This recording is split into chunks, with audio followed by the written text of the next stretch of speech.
Good afternoon, everyone, and welcome to Crucible Chat. Yes, it's Saturday. It's that time of the week where I get to talk about whatever the fuck it is I like. My name is Mike, otherwise known as the Gadget Addicts, and in the background here we have a bit of Salt and Sanctuary.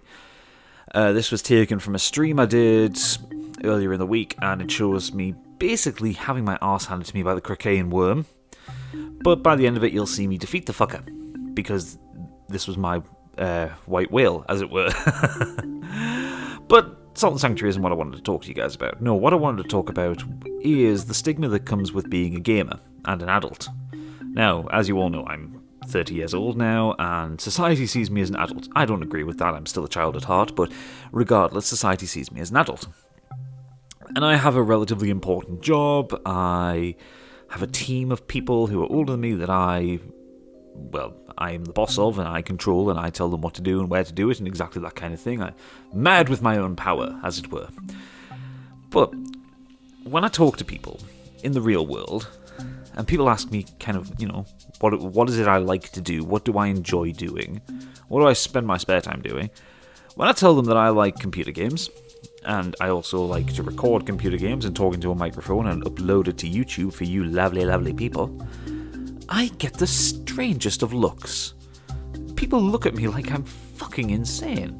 It's like, hang on a sec, you're like an adult and you computer game, and you record it for YouTube for other adults to watch you computer game? What madness is that? And it's starting to drive me a bit mental at the minute, because at the end of the day, gaming is my passion. Gaming is something I've done for... I'm going to hate to admit this, but 22 years now. I was 8 years old when I started proper video gaming on an Amiga 1200. Playing games like Zool and Nigel Mansell's F1 Racing. But people seem to have this weird idea that gaming is still for children. Despite the fact that the vast majority of games that come out these days are adult-orientated titles. I mean, hell, despite the amount of children that you find playing Call of Duty, it's still an 18 fucking rated game.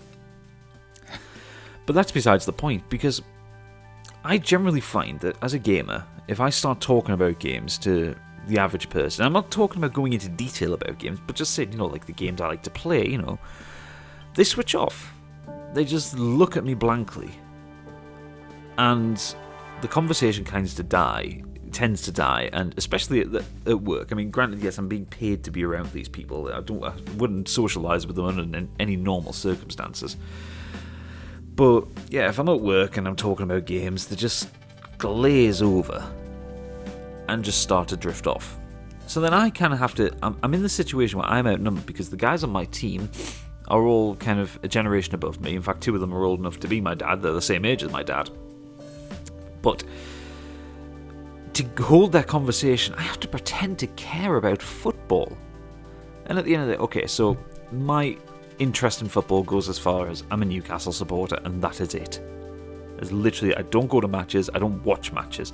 I will look up scores on Sky Sports and see if we're doing well, and I'll have a little yay or a nay, depending on how the team is doing. I don't know who the players are, barely know who the fucking manager is. Yes, I know it's Rafa Benitez, but that's besides the point. I don't give a shit about football. These are the guys who go to the pub to watch whatever match is on. It doesn't matter whether it's the team that they support or not. They will just go to the pub because, hey, there's a football match on, let's go watch it. It's like, no, why would you watch a football match that you have no vested interest in? But anyway, I'm getting off topic here. I have to pretend to care about football to try and hold a conversation. I actually have to read up on what's going on so I actually have conversation points. And it's starting to annoy me because I think, no, I shouldn't have to do this. And I've been doing a lot of thinking about this, actually. Because it doesn't seem right. It doesn't seem right. I have a few friends in real life who are into video gaming. Most of my friends who are into video gaming are my YouTube buddies. You people who are watching. You guys are amazing because you get it. I can talk to people on Facebook or Steam Chat or whatever for hours about games. I've never met any of you. I've only met one YouTube friend, and that's Sneaky. And even then that was very brief in going around game shops in the shopping centre. No, I shouldn't have to hide the fact that I'm a gamer.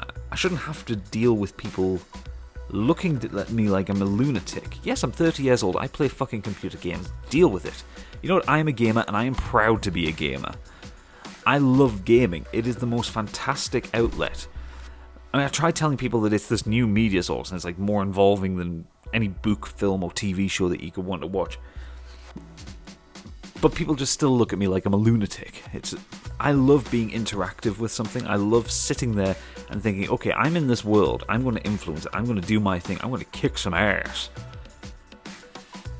And I'm sick of hiding that fact. I'm sick of trying to kowtow to what society thinks. You know, gaming is not a pastime exclusively for children anymore. Minecraft is probably one exclusively for children, but gaming in general, gaming is one of the most fantastic mediums in the world. I spend so much of my time, energy, and money on gaming, and I adore it. Like, I was telling someone at work that I'm actually taking a couple of days off work for Dark Souls 3, because it's important to me. It is a big thing for me. And they asked why it's so important, so I explained the game to them, and I also explained that I was getting the collector's edition of the game and the collector's edition guide, so I'm spending about £130 on the game. And they just thought that I was the most insane person in the world, that I would spend that much money. Yet later on in the day, they were talking about like getting train tickets and all that to go to an away match. And it's just like, well, hang on a second, I'm paying £130 for what's going to provide me probably somewhere in the region of 200 to 300 hours worth of entertainment.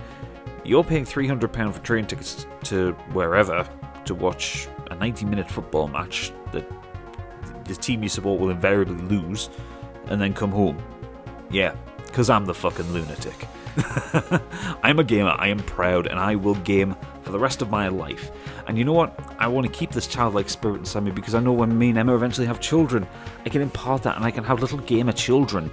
And they will have that spark of magic inside them because they will be able to appreciate virtual worlds and the worlds that are created around them with even better technology than we have now. And they will be able to appreciate it and they'll be able to learn from it and they'll be able to just be wonderful people with fantastic imaginations. Because that's what gaming inspires me. It inspires my imagination. You know, just regardless of whatever fancy graphics or frames per second or technologies involved with it.